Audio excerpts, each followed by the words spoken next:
you.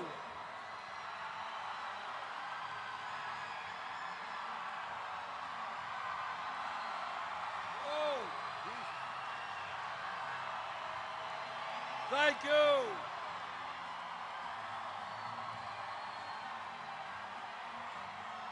Thank you, Salem.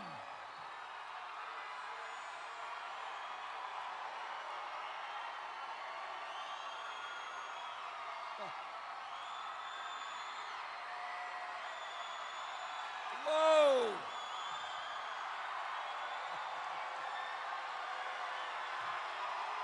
Thank you.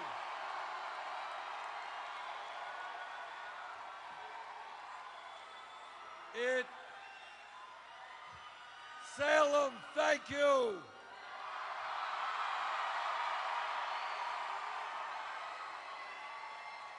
And it sure sounds like Salem, Oregon is ready for the political revolution.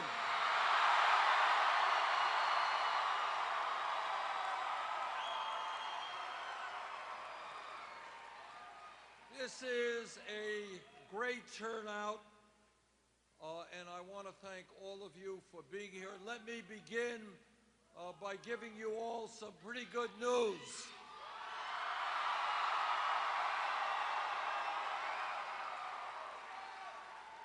Last week we won a really great victory in Indiana.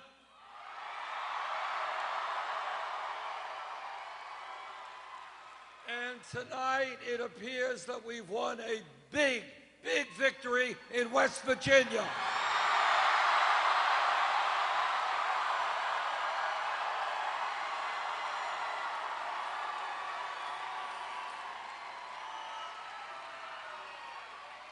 And with your help, we're going to win in Oregon next week.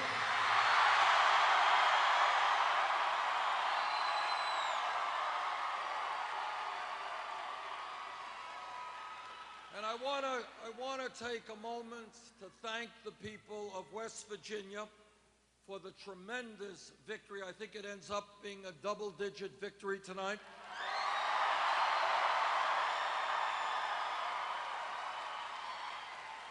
And this is a state, West Virginia, where Hillary Clinton won by over 40 points against Barack Obama in 2008.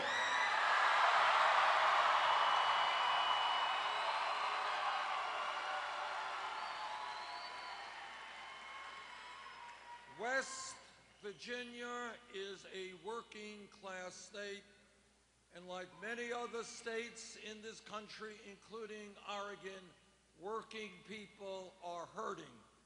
And what the people of West Virginia said tonight, and I believe the people of Oregon and Kentucky will say next week, is that we need an economy that works for all of us, not just the 1%.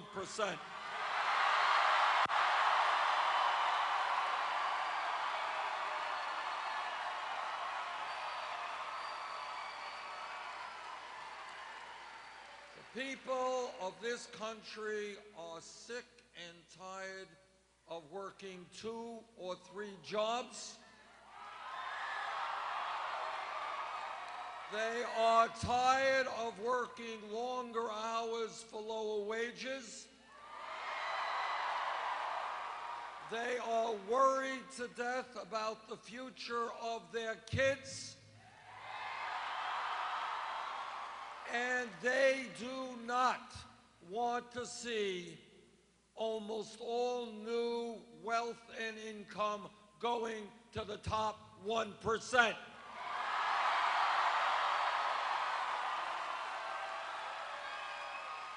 The people of West Virginia, of Kentucky, of Oregon want an economy that works for all of us.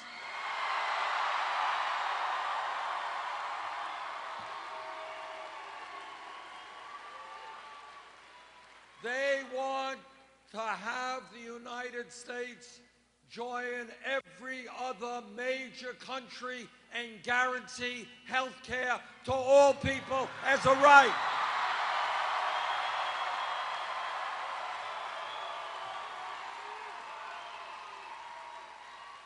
They want to rebuild our crumbling infrastructure and create 13 million jobs.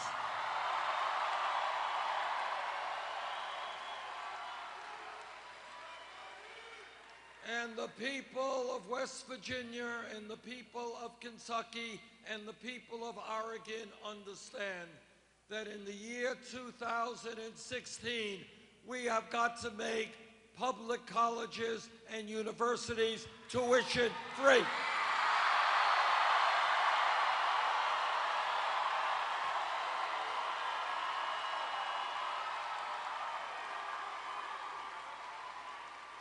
And at a time of massive income and wealth inequality, where the top 0.1% now owns almost as much wealth as the bottom 90%, the people of Oregon and Kentucky and West Virginia know that it is high time for the wealthy and large corporations to start paying their fair share of taxes.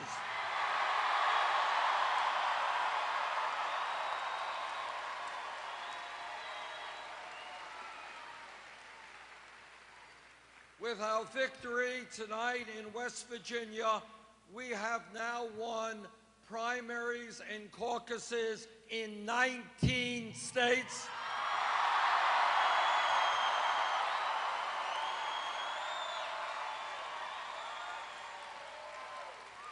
And let me be as clear as I can be. We are in this campaign to win the Democratic nomination.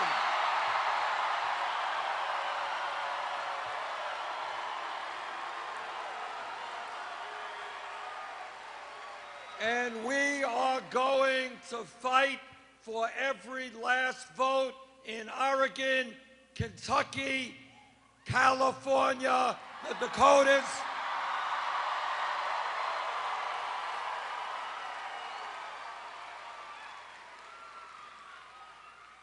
now we fully acknowledge, we are good in arithmetic, that we have an uphill climb ahead of us. But we are used to fighting uphill climbs.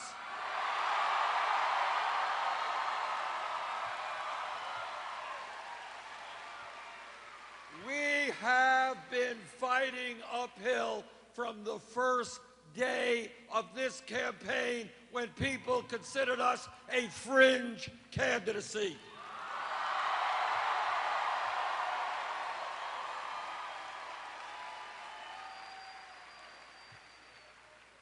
And our message to the Democratic delegates who will be assembling in Philadelphia is, while we may have many disagreements with Secretary Clinton, there is one area we agree, and that is we must defeat Donald Trump.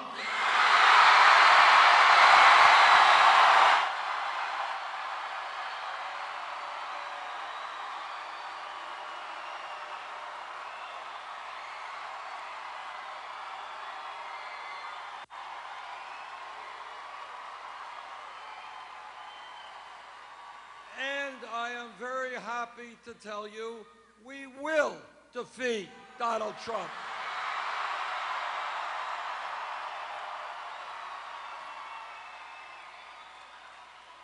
And if you look over the last month or 6 weeks at every national poll, Bernie Sanders defeats Donald Trump by big numbers.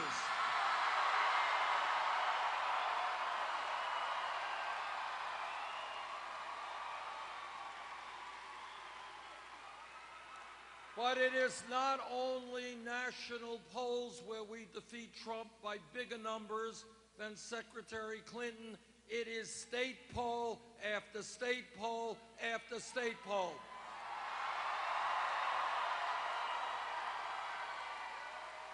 Just in the last day, two national polls have us beating Trump by bigger margins than Secretary Clinton. 4 statewide polls in Pennsylvania, Ohio, Florida, and New Hampshire. In every one of those polls, we beat Trump or do better against Trump than does Secretary Clinton.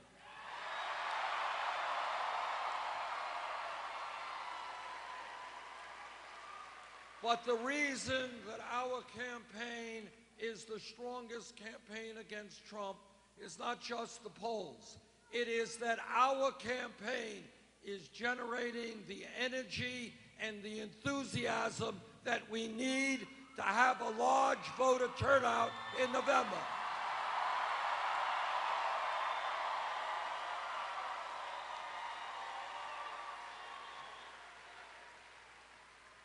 Democrats and progressives win national elections when the voter turnout is high, when millions of people are prepared to stand up and fight back. That is what our campaign is all about.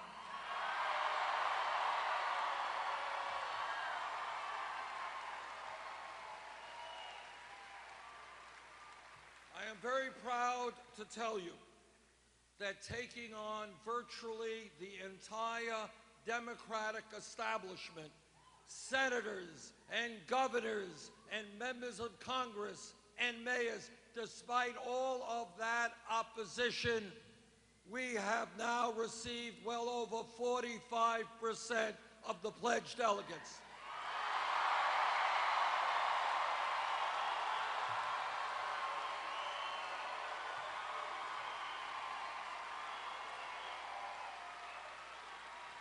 And if we do well in the coming weeks in Oregon, in California, in New Jersey, in Kentucky, and the other states, we still have that road to victory in winning the majority of pledged delegates.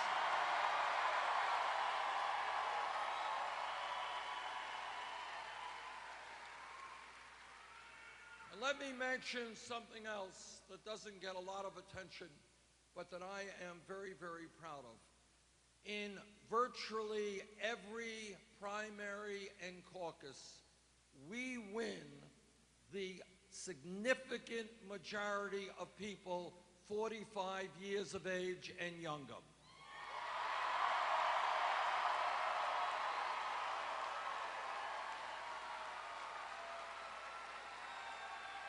Now, the truth is that we are going to work on this. We have to do better with older voters. And we are going to do better with older voters.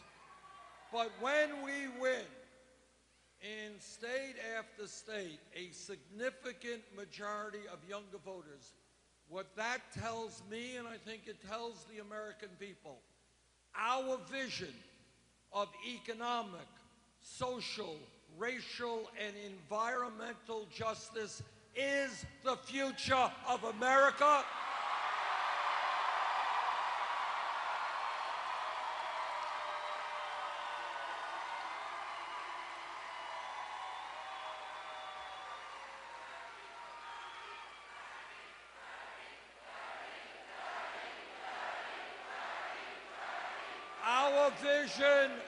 Our vision is the future of America and the future of the Democratic Party.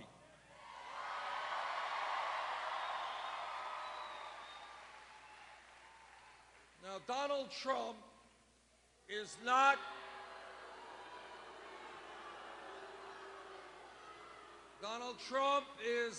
going to become president for a number of reasons.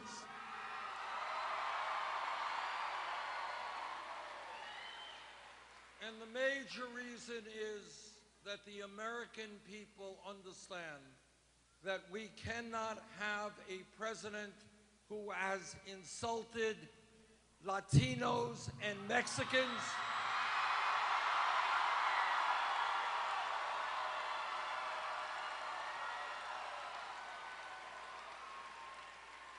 who has insulted Muslims,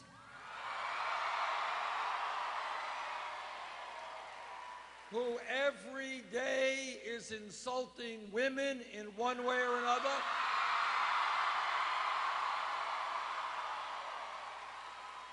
who has insulted veterans like John McCain and others,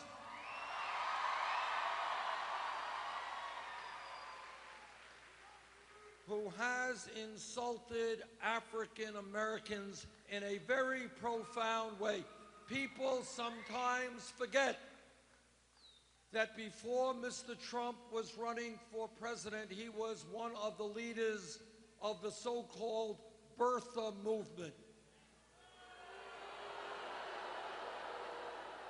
And that movement was a very ugly effort to delegitimize the presidency of the first African-American president in our history.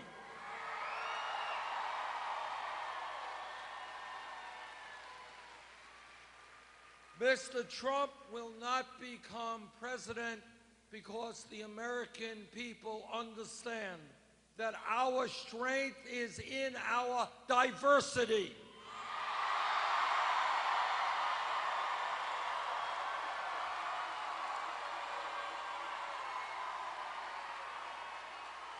That we are a great nation because we are black and white and Latino and Asian American and Native Americans.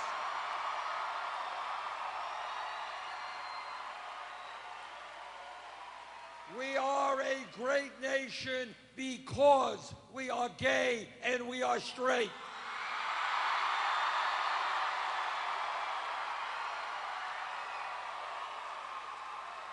We are a great nation because we are women and men.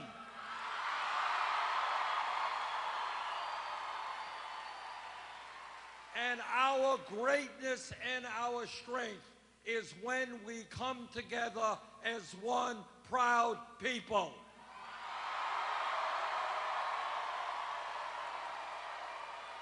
And the American people understand that bringing us together always trumps dividing us up.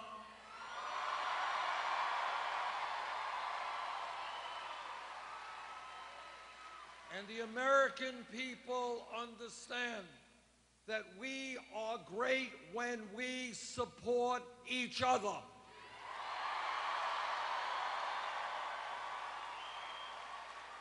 When your family is hurting, my family has got to be there for you.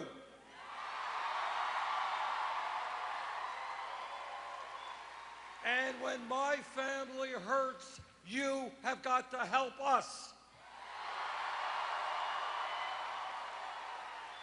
America is about not tolerating a situation in which children go hungry or veterans sleep out on the street.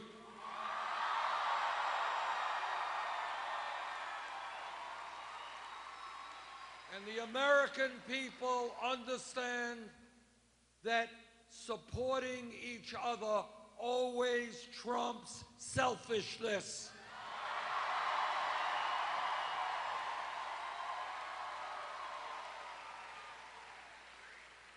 And the American people also understand a very profound lesson taught to us by every major religion on earth, whether it is Christianity, Judaism, Islam, Buddhism, whatever.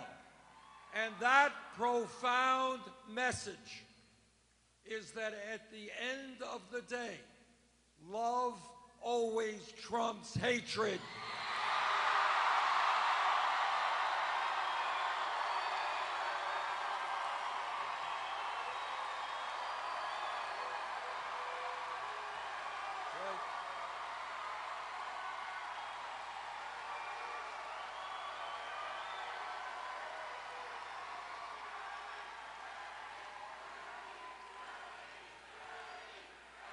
Our campaign Our campaign has now won primaries and caucuses in 19 states because we are doing something very unusual in American politics.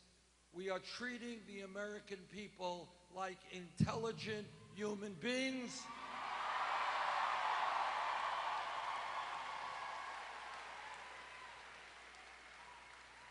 And we are telling them the truth, even when the truth is unpleasant.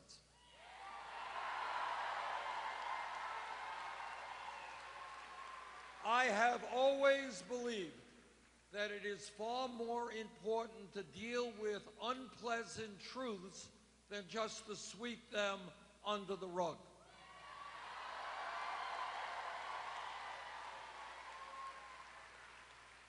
And let me discuss with you some of the truths that we have got to address as Americans. Number one, men and women fought and died to help preserve American democracy. And we owe our veterans a debt of gratitude that we can never repay.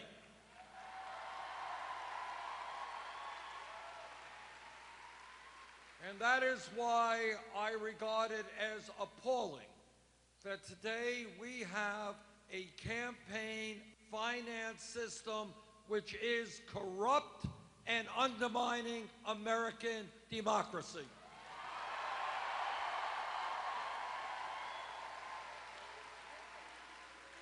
Democracy is not a complicated idea.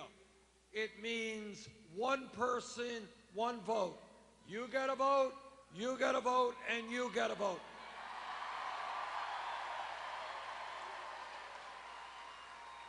Democracy does not mean billionaires buying elections.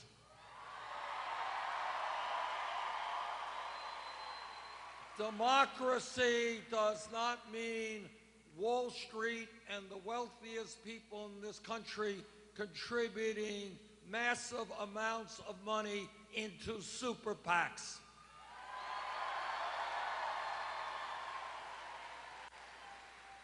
Democracy does not mean Republican governors suppressing the vote.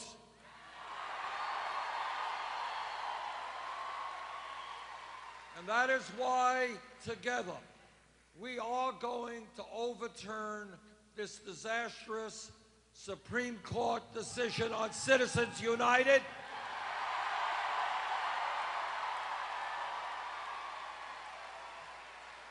And why we are going to move toward public funding of elections.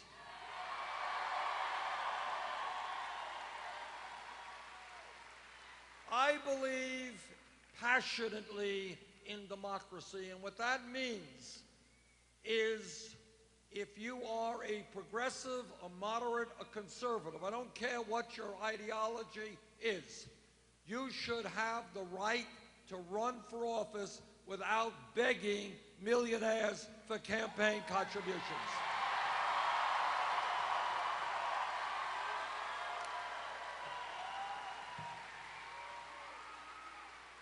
I want this country to have the highest rate of voter turnout of any country on earth, not one of the lowest voter turnout rates.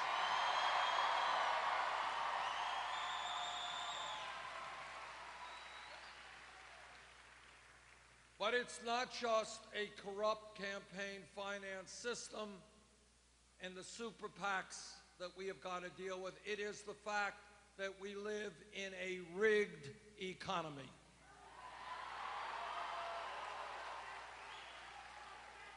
Now, for fairly obvious reasons, you're not going to see much of this discussion on television.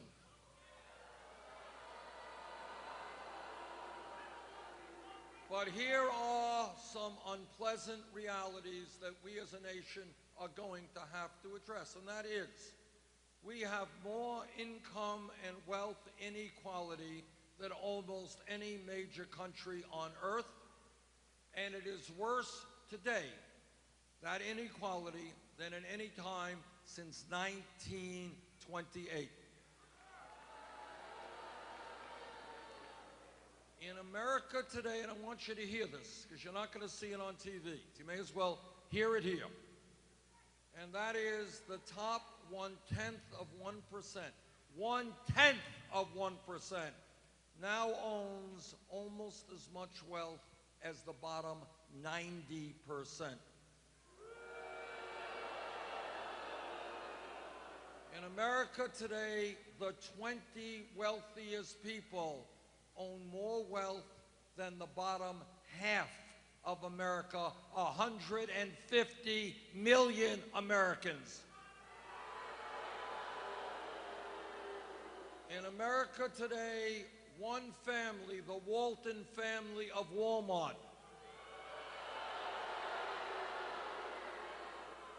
owns more wealth than the bottom 40% of the American people. One family. And here is what a rigged economy really means. The Waltons own Walmart, the largest private sector company in this country, but they pay their workers wages that are so low that many of their employees are forced to go on food stamps and Medicaid. And you know who pays for those food stamps and Medicaid? You do. It seems to me to be a little bit absurd for working families to have to subsidize the wealthiest family in this country.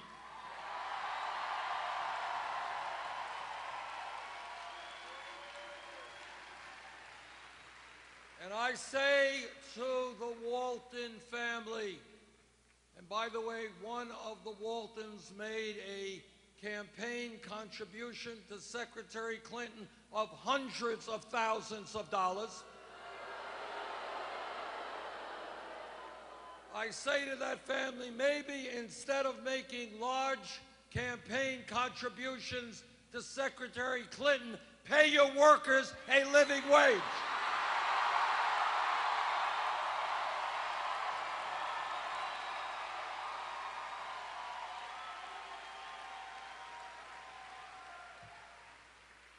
But we have got to deal with not just a declining and disappearing middle class, not just the fact that we have over 20% of our children living in poverty, not just that we have a corrupt campaign finance system, we also have a broken criminal justice system.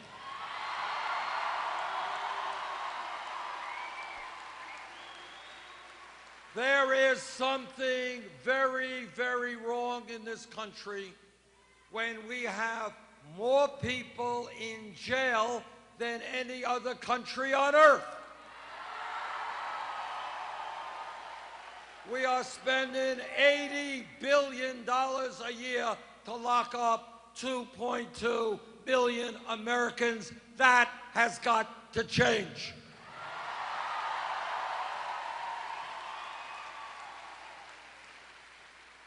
And one of the reasons that we have so many people in jail is that in many of our inner cities, in many of our rural communities, you have youth unemployment of 30, 40, 50%. White kids, Latino kids, African American kids who have no jobs and have no education. And when you hang out on street corners, bad things happen.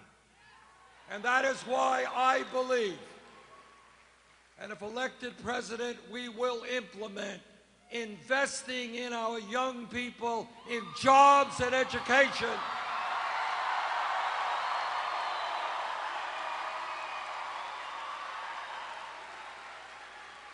In jobs and education, not jails or incarceration. You know, we have been criticized. Our campaign has been criticized because we think too big. We are too radical. Well, I'll tell you this, maybe it's a radical idea, maybe it's not. But I want this country to have the best educated population, not more people in jail than any other country.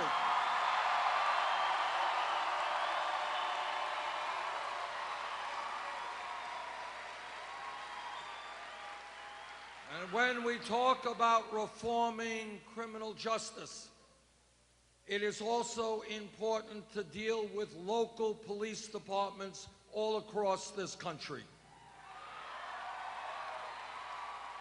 Now, I was a mayor of Burlington, Vermont, and we want all of you to come visit us in Vermont. Like Oregon, it is a beautiful state. You'll enjoy it. I was a mayor there for 8 years, and I worked with our police department, not only in Burlington, but throughout our state, and I've worked with police officers throughout this country. Vast majority of police officers are honest and hardworking and have a very difficult job.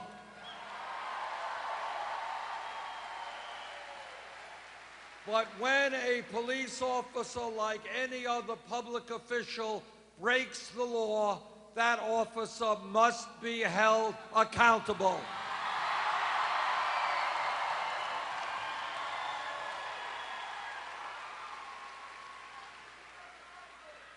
We have got to demilitarize local police departments.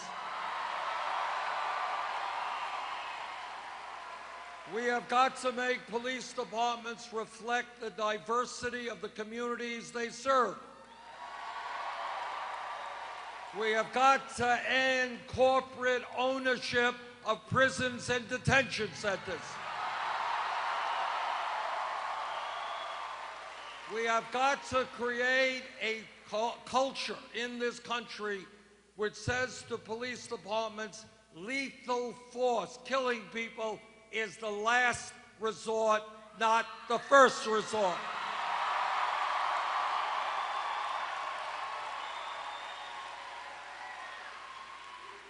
We have got to rethink the so-called war on drugs.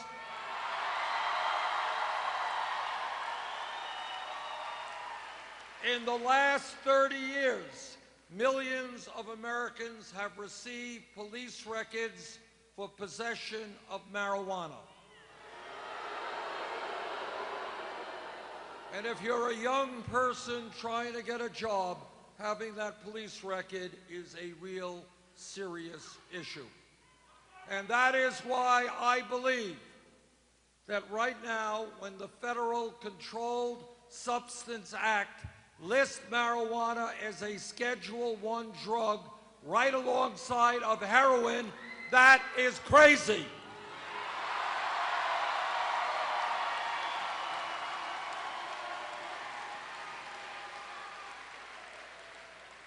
And that is why, if elected president, we will take marijuana out of the Federal Controlled Substance Act.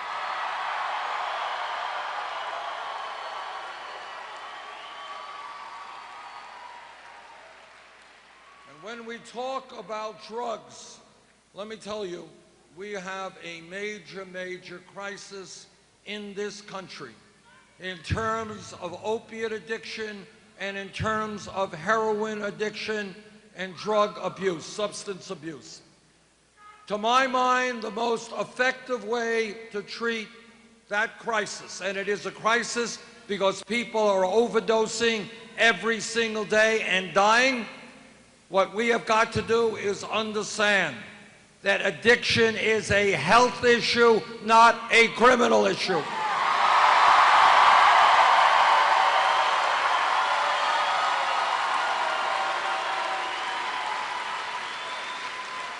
And that is why we need a revolution in mental health treatment in this country.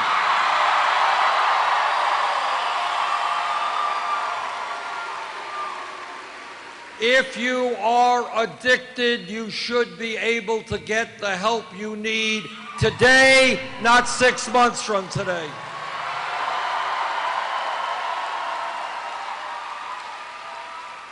We are also facing a very serious crisis in suicide in this country.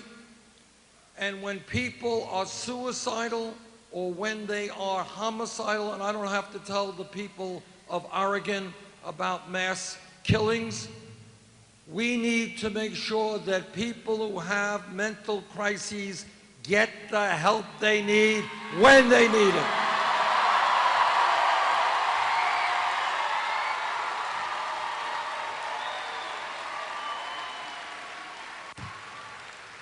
This campaign is going to win because we are listening to the American people and not just the wealthy campaign contributors.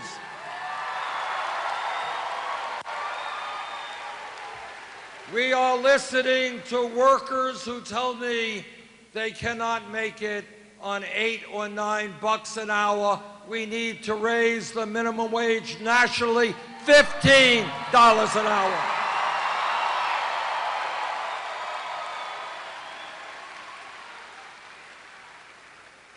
And when we talk about equitable wages, we are going to make sure that women do not continue to earn 79 cents on the dollar compared to men.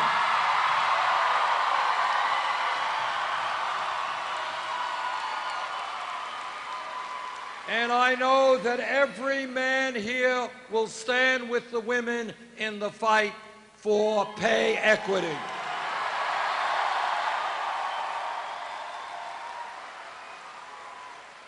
This campaign is listening to seniors and disabled veterans and the veterans community in general.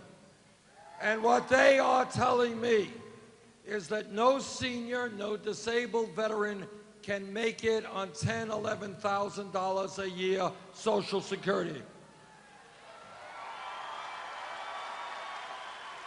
Republicans want to cut Social Security benefits. Well, we have some bad news for them. We're not going to cut Social Security for the elderly and the disabled. We're going to expand Social Security benefits.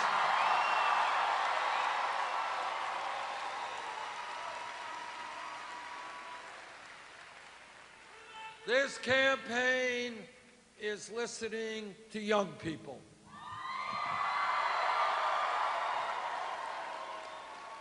And when we think outside of the box and outside of the status quo, we have to ask ourselves a very simple question.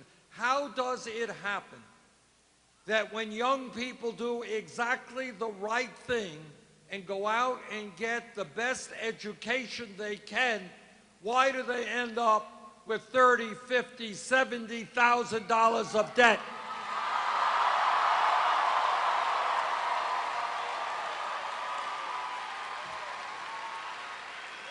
Think about it for 1 second and you conclude that's nuts. It's nuts. We want to encourage our people to get the most and best education that they can.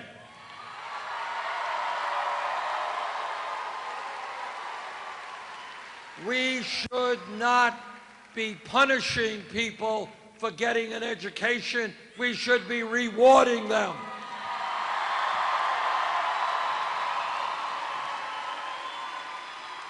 And that is why we're going to do two things.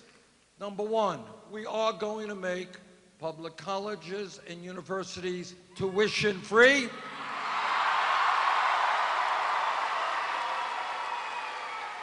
Number two, for the millions of people, and how many people here tonight are dealing with student debt?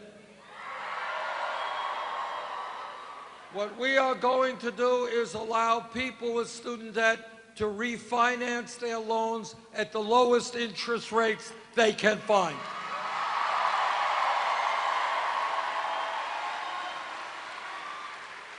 And we are going to pay for that through a tax on Wall Street speculation.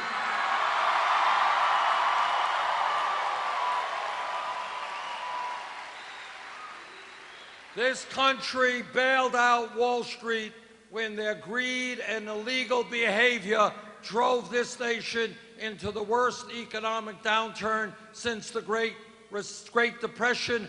Now it is Wall Street's time to help the middle class of this country.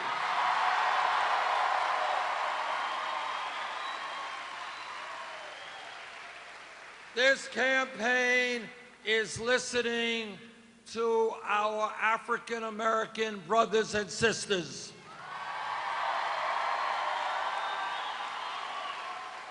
And they are asking me, how does it happen that we have trillions of dollars to spend on a war in Iraq we never should have gotten into?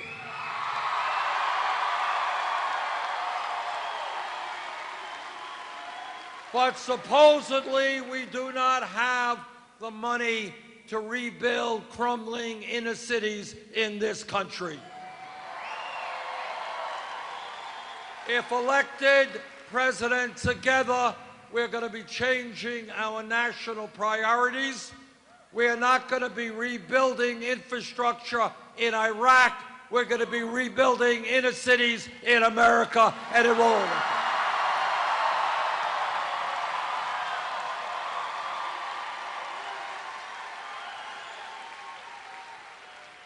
This campaign is listening to our Latino brothers and sisters. There are 11 million undocumented people in this country. We need comprehensive immigration reform and a path toward citizenship.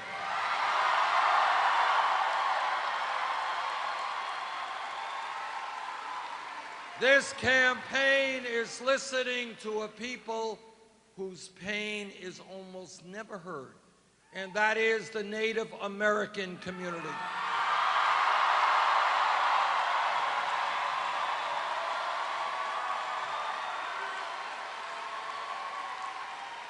Everyone here knows that from before the time this country became a country, the Native American people were lied to, they were cheated, and treaties they negotiated were broken. And yet the Native American people have provided us with so much. We have a debt to them that we can never, ever repay. And one of the most important things that they have taught us is that as human beings, we are part of nature. We must coexist with nature.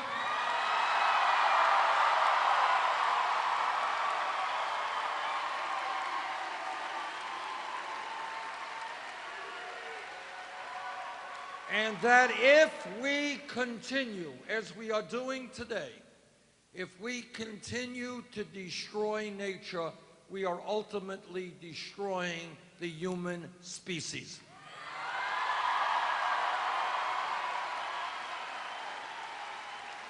And yet today, on reservations and in Native American communities, poverty and unemployment and suicide rates are sky high. If elected president, we are going to profoundly change our relationship to the Native American people.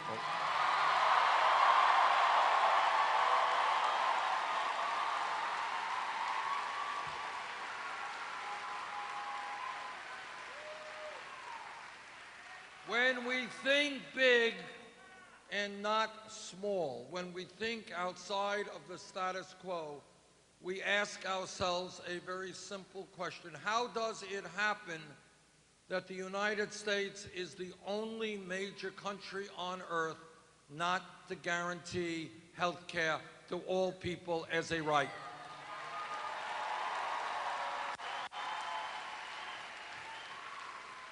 The Affordable Care Act has done some very important things, but we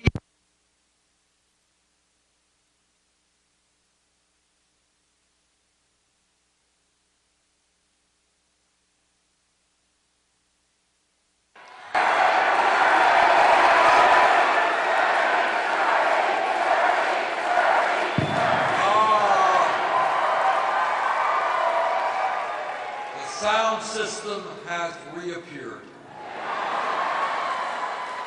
See, that's thinking big. You don't have it and suddenly it's in front of you. But the Affordable Care Act has done some good things, but we have got to do more. And what this campaign is about in all respects is making the American people understand what we have and should have as Americans. Every day the media tells us and the establishment tells us, think small. Imagine, you really think you are entitled to health care as a right? Who do you think you are? Well, I kind of think that if the people in the United Kingdom, France, Germany, Italy, Holland, Scandinavia, and Canada can have health care as a right, you know what? I do think that the American people are entitled to health care.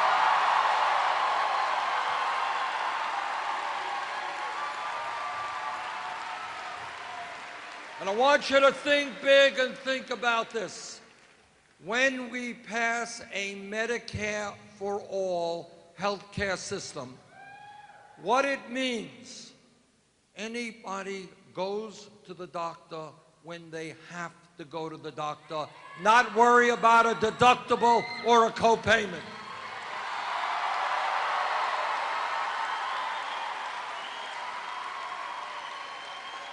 And when we pass a Medicare for all system, we will not continue to be ripped off by the drug companies who charge us the highest prices in the world.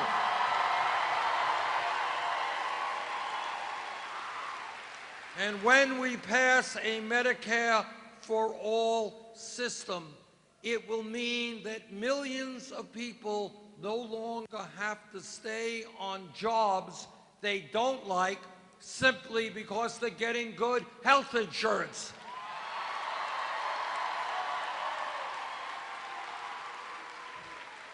Think for a moment what it will mean to our economy when we unleash the entrepreneurial spirit of millions of people who can leave their jobs now and go out and start new businesses.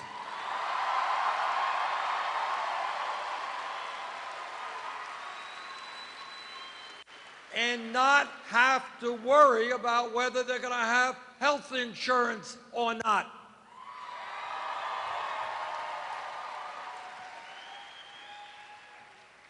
I want to, for a moment, talk about a few of the differences that exist between Secretary Clinton and myself.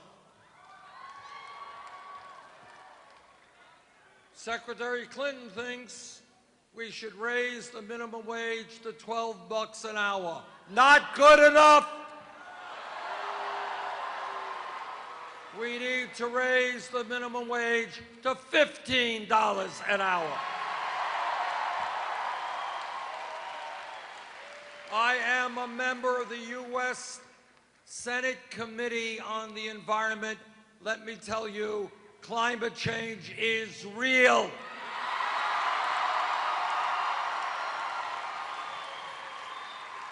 And for the sake of our children and future generations, we are going to transform our energy system away from fossil fuel.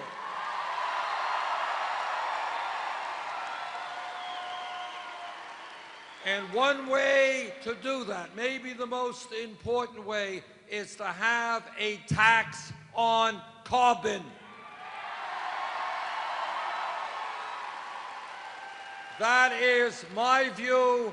That is not Secretary Clinton's view. In fact, when she was Secretary of State, she pushed fracking technology on countries throughout the world.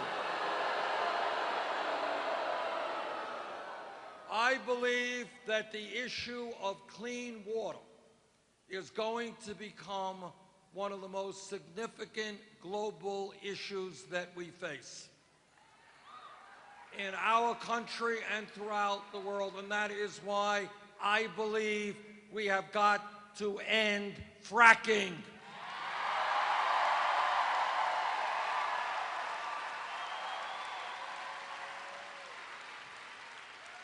That is not Secretary Clinton's view. Foreign policy, as you know, and military policy is a very important part of what a president does. The most important foreign policy debate in the modern history of this country was over the war in Iraq. I voted against the war in Iraq.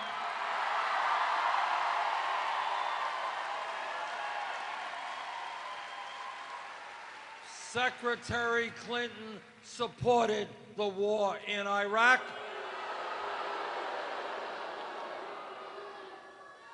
If we are going to rebuild a declining middle class, we need to revamp our trade policies.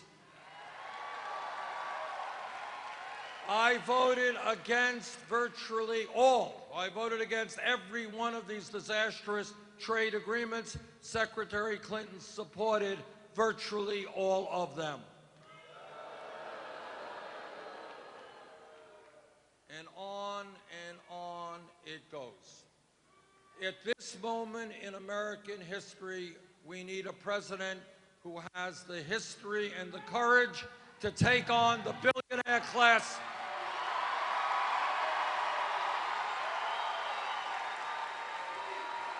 And I don't think there is any debate over who that candidate is.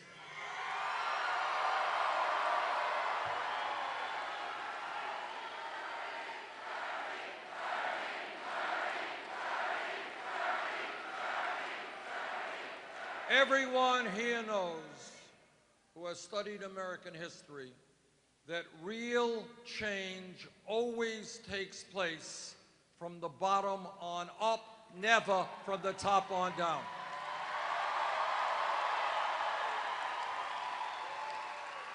That is the history of workers' struggle and the creation of trade unions. It is the history of the civil rights movement. It is the history of the women's movement. Let's not forget, 100 years ago, women did not have the right to vote, to get the education or the jobs they wanted. Women stood up and fought back.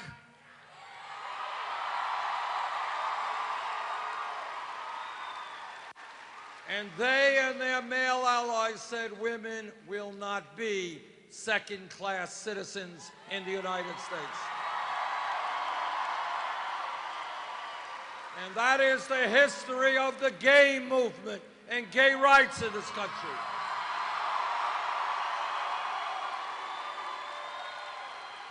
Against incredible bigotry and hatred, the gay community and their straight allies said that in America, people should have the right to love whoever they want, regardless of their gender.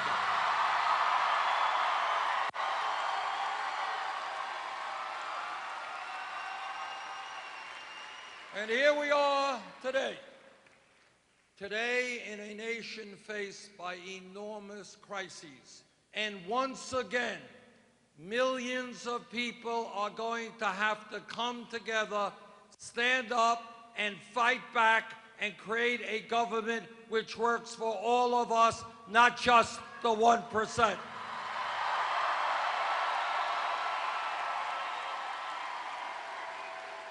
And that is what this campaign is about. No president, not Bernie Sanders or anyone else, can do it alone. We have got to do it together.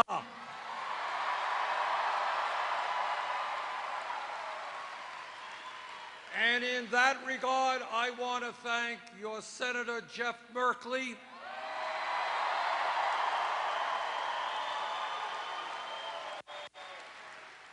There are 100 people in the U.S. Senate. Jeff is the only member of the U.S. Senate to support our campaign, and I thank him for that.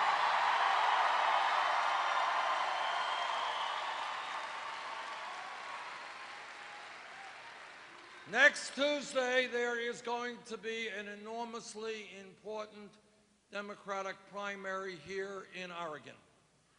What I have found out throughout this campaign is when the voter turnout is high, we do well. We win. Next Tuesday here in Oregon, let us have the highest voter turnout in Oregon Democratic primary history.